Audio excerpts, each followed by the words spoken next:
नमस्कार, news 8 India आप देख रहे हैं। मैं हूं आपके साथ कृष्णा। उत्तर प्रदेश की राजनीति में लखनऊ से लेकर दिल्ली तक जिस तरह से शीत युद्ध चल रहा है, योगी आदित्यनाथ और केशव प्रसाद मौर्य के बीच जिस तरह राजनीतिक कटाक्ष चल रहे हैं। हम बात करें कि जिस तरह से केशव प्रसाद मौर्य दिल्ली पहुंचते हैं, उसके बाद दिल्ली से जब उनकी वापसी होती है तो सोशल मीडिया वार शुरू होता है। केशव प्रसाद मौर्य सबसे पहले अखिलेश यादव को टारगेट करते हैं, उसके बाद शाम होते होते अखिलेश यादव का एक पोस्ट आता है, बुद्धू लौट के घर आए। उसके बाद जहां योगी आदित्यनाथ और केशव प्रसाद मौर्य के बीच में राजनीतिक नया मोड़ लेने वाली थी, वहीं आज अखिलेश यादव का एक नया पोस्ट और आ जाता है, मानसून ऑफर 100 लाओ सरकार बनाओ।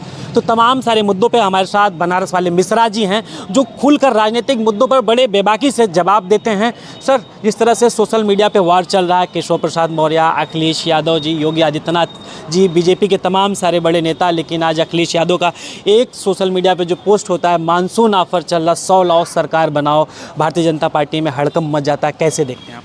देखिए, सबसे पहली बड़ी बात तो ये है कि सन 2017 में केशव प्रसाद मौर्य जी के चेहरे पर भारतीय जनता पार्टी सरकार में आने के लिए चुनाव लड़ती है। सबसे गहन अध्ययन करने की बात जो हमने देखा कि पिछले 6 साल 7 साल से भारतीय जनता पार्टी की सरकार है उत्तर प्रदेश में। योगी बाबा की बुलडोजर वाली क्रूरता और गुंडई वाली सरकार है, लेकिन पिछड़ों के नाम पर, दलितों के नाम पर सिर्फ और सिर्फ भारतीय जनता पार्टी पिछड़ों और दलितों का वोट लेना चाहती है, पिछड़ों और दलितों के ठेकेदारों के चेहरे पर। तो पिछड़ों के ठेकेदार के रूप में केशव प्रसाद मौर्य भारतीय जनता पार्टी के नेता रहे और तमाम पिछड़ी जातियां जो है केशव प्रसाद मौर्य जी के चेहरे को देख करके ही वोटिंग की है।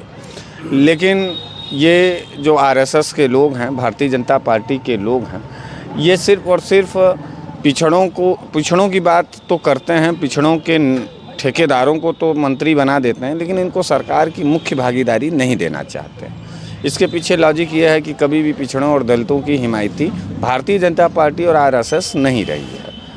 एक तरीके से कहा जाए तो जो मनुवाद है, एक तरीके से कहा जाए तो जो मानसिक गंदगी है, जातिवाद का, धर्मवाद का, वो भारतीय जनता पार्टी के रग रग में पाया जाता है। तो उसी बुखार के, उसी साजिश के बेचारे केशव प्रसाद मौर्य जी पीड़ित हैं और ग्रसित हैं। योगी बाबा जिस तरीके से सरकार में गुंडई कर रहे थे, बुलडोजर नीति लगा रहे थे, उसी तरीके से अब वो भी तटस्थ हैं।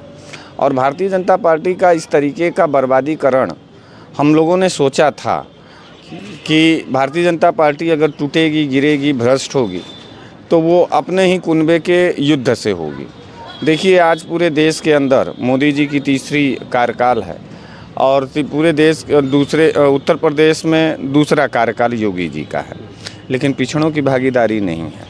ब्रजेश पाठक जी जर्नल में हैं तो उनको भी एकदम दक्षिणे लगा के बैठाए हुए हैं। बेचारे बड़े छापा मार रहे थे, खुद छापेमारी के शिकार हो गए। तो योगी आदित्यनाथ जब तक उत्तर प्रदेश की सियासत में भारतीय जनता पार्टी के मुख्यमंत्री रहेंगे, तब तक केशव प्रसाद मौर्य जी को अपना हाथ पांव नहीं चलाना चाहिए। पिछड़ा होने का जो उनको सज़ा दिया जा रहा है वो उनको झेलना चाहिए। मैं तो अखिलेश यादव जी से बहुत बहुत धन्यवाद उनको करना चाहूँगा कि जिस पीडीए फार्मूलों को आपने लगाया था और जिस पीडीए फार्मूले पर आप 37 सीटें जीते हैं, वो तो पिछड़ा होने के वजह से अपने एक पिछड़े साथी को सबसे ज़्यादा हमला अगर कोई करता है पिछड़ी सरकार पर, पिछड़ी जो दलितों की सरकार है, चाहे मायावती जी हों, चाहे पूर्व मुख्यमंत्री अखिलेश यादव जी, उस पर केशव प्रसाद मौर्य जी ही बहुत ज़्यादा टिप्पणी करते हैं। लेकिन केशव प्रसाद मौर्य जी विपक्ष से तो लड़ लेते हैं, लेकिन जब अपने कुनबे में योगी आदित्यनाथ से उनसे सामना पड़ता है तो वो बार बार हारते हैं। सिराथू में जिस तरीके से वो डॉक्टर पल्लवी पटेल से हारे हैं और उसके बाद उनको मुख्यमंत्री से उप मुख्यमंत्री से स्टूल मंत्री बनाया गया, तो वो डिमोशन ही है।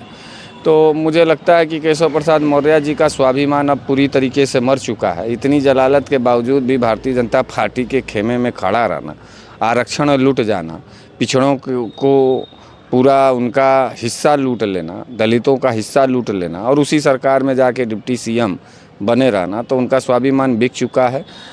केशव प्रसाद मौर्य जी जिंदा तो हैं लेकिन एक किसी मुर्दे लाश से कम नहीं है भारतीय। उन्होंने कहा कि पीडीए की बात आप कर रहे हैं, उन्होंने कहा कि पीडीए में जिस तरह भारतीय जनता पार्टी पिछड़ों दलितों के लिए, उनके हक के लिए लड़ाई लड़ रही है और एक बार फिर पूरा संगठन एक है, 2027 में डबल इंजन की सरकार फिर से बनेगी।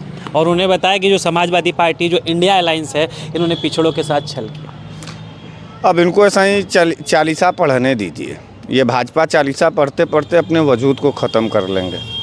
अभी तक तो हम लोग ये सोचते थे कि केशव प्रसाद मौर्य जी, चलिए भाई ठीक है, पिछड़ों के नेता हैं, मौर्य बिरादरी से आते हैं, उनकी हिस्सेदारी की बात करें। पिछले 6 साल में उत्तर प्रदेश में और पिछले 11 सालों में आप सेंट्रल स्तर पर आरक्षण जो ख़त्म करने के प्राइवेट एजुकेशन की बात, जो प्राइवेट निजीकरण का मामला है, उसमें कितनी बार इन्होंने बोला कि नहीं साहब, हमारे पिछड़े लोगों को हिस्सा मिलना चाहिए। जिसकी जितनी संख्या भारी उसकी उतनी हिस्सेदारी। इस सवाल पर, इस तर्ज पर उन्होंने अपने सरकार में कितने लोगों को हिस्सेदारी दिया है, तो वो दिला ही नहीं पा रहे हैं। अपना हिस्सा तो केशव प्रसाद मौर्य ले ही नहीं पा रहे हैं। अपने सरकार में और अपने दल में उनको अपना उचित सम्मान मिल ही नहीं पा रहा है। अब वो अखिलेश यादव जी को कर रहे हैं। केशव प्रसाद मौर्य जी, आप जब भी रहेंगे तो भारतीय जनता पार्टी के कृपा पात्र रहेंगे। भारतीय जनता पार्टी की कृपा है तब वो डिप्टी सीएम हैं, सीएम हो जाएंगे या विधायक जो रहना होगा रहेंगे। लेकिन अखिलेश यादव जी का अपना कुव्वत है, अपना वजूद है, और अखिलेश यादव जी को ऊपर टिप्पणी करना, केशव प्रसाद मौर्य जी हमको लगता है अपने औकात से बाहर होके बोलते हैं, क्योंकि अखिलेश यादव जी का अपना विरासत है, अपना संगठन है, उसके वो खुद के राष्ट्रीय अध्यक्ष हैं। उनको किसी के कृपा पात्र बनने की ज़रूरत नहीं है। अरे सरकार बनेगी तो मुख्यमंत्री बनेंगे, नहीं बनेगी तो विपक्ष में उनके पास तादाद है। लेकिन केशव प्रसाद मौर्य जी के पास क्या है? केशव प्रसाद मौर्य जी अपनी सीट हार गए, और वो भी एक महिला से हार गए, फिर भी उनके इसी बड़बोलेपन के वजह से हार गए। पिछड़े लोगों में जो जिस तरीके का उनका क्रेज़ था, वो पिछले 4-5 सालों में मैंने देखा कि केशव प्रसाद मौर्य पूरी तरीके से भ्रष्ट होते जा रहे हैं और पूरी तरीके से गिरते जा रहे हैं। तो केशव प्रसाद मौर्य जैसे तमाम हजारों नेता इस देश के अंदर हैं जो कृपा पर जीते हैं और पैर छू करके अपने राजनीति को चलाना चाहते हैं। उनको यहाँ उत्तर प्रदेश के सियासत में काम करना चाहिए, तो वो लोकसभा के बाद से वहीं बैठे हुए हैं दिल्ली में, हाथ पैर दबा रहे हैं, रो रहे हैं, गिड़गिड़ा रहे हैं कि कैसो भी हमहूँ बन जाएं। जबकि वास्तविकता ये है कि केशव प्रसाद मौर्य जी के चेहरे पर ही भारतीय जनता पार्टी को वोट मिला था। लेकिन वहाँ तो भाई योगी आदित्यनाथ को लाना है, तो योगी आदित्यनाथ को हटाने का कुव्वत तो केशव प्रसाद मौर्य जी में तो नहीं है। तो हम तो ये जानते हैं कि जब तक सरकार रहेगी बीजेपी की, तब तक योगी आदित्यनाथ ही मुख्यमंत्री रहेंगे, और बेवजह अपना सिर पटक रहे हैं योगी आदित्यनाथ से के सामने केशव प्रसाद जी, और बार बार जलील कर रहे हैं योगी आदित्यनाथ जी। संगठन के लोग भी अब केशव प्रसाद मौर्य जी को गद्दार कह रहे हैं, उन्हीं के भाजपा के लोग। तो देखिए, ट्रायंगल 2-3 तरफ से है। अंतर कलह है भारतीय जनता पार्टी में, खुद का ईगो का लड़ाई चल रहा है, स्वाभिमान की लड़ाई चल रही है कि मैं बड़ा, और इसमें प्रदेश की जनता पीसी जा रही है। विपक्ष तो भाई बोलबे करेगा, सड़क का उसको मैंडेट मिला है, जनादेश मिला है, हम लोग विपक्षी हैं तो हम लोग तो मुद्दे पे बोलेंगे। लेकिन जो सरकार इतना सशक्त सरकार है और खुद जो है उसका डिप्टी सीएम मुख्यमंत्री को गिराने में लगा है, मुख्यमंत्री अपने ही डिप्टी सीएम को गिराने में लगा है, तो पूरी तरीके से ये बर्बादी का सूचक है और विनाश काले विपरीत बुद्धि। तो व्यक्तिगत तौर पर मैं ये देख रहा हूँ कि केशव प्रसाद मौर्य जी की पॉलिटिकल हत्या होने जा रही है, और जब उनकी राजनीतिक हत्या हो जाएगी, उनकी राजनीति की जब हत्या हो जाएगी, तो एक पिछड़ा नेता खत्म होगा। इस बात का हमको दर्द है, और इस बात को शायद अखिलेश यादव जी भी समझ रहे हैं। इसलिए अखिलेश यादव जी बार बार शुरू से ऑफर दे रहे हैं, कई उनके ऐसे इंटरव्यू हैं, और उन्होंने कहा कि मानसून ऑफर चल रहा है, 100 लाओ, सरकार बनाओ। उनका इशारा केशव प्रसाद मौर्य की तरफ ही है। क्या केशव प्रसाद मौर्य आ सकते हैं? देखिए, केशव प्रसाद मौर्य सोच में बड़ी छोटी सोच के नेता है, और अखिलेश यादव जी का कोई भी बयान आप देखिए तो वो अखिलेश यादव जी कभी भी केशव प्रसाद मौर्य जी के ऊपर व्यक्तिगत प्रहार नहीं किया, जबकि केशव प्रसाद मौर्य जी अपनी टीआरपी बढ़ाने के लिए सदैव से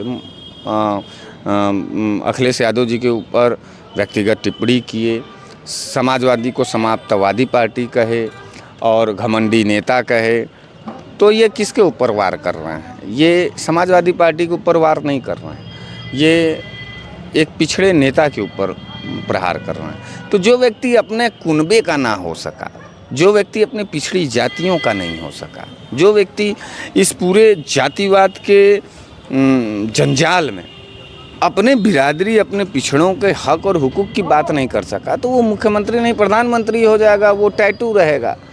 तो ये टैटू पॉलिटिक्स के शिकार हैं केशव प्रसाद मौर्य जी, तो वो टैटूए रहे। और अखिलेश यादव जी एक बड़ी विरासत हैं, बड़ी सोच हैं, बड़ी लाइन के नेता हैं। और अभी केशव प्रसाद मौर्य जी को 7 जन्म लग जाएगा अखिलेश यादव जी की तरह बनने में।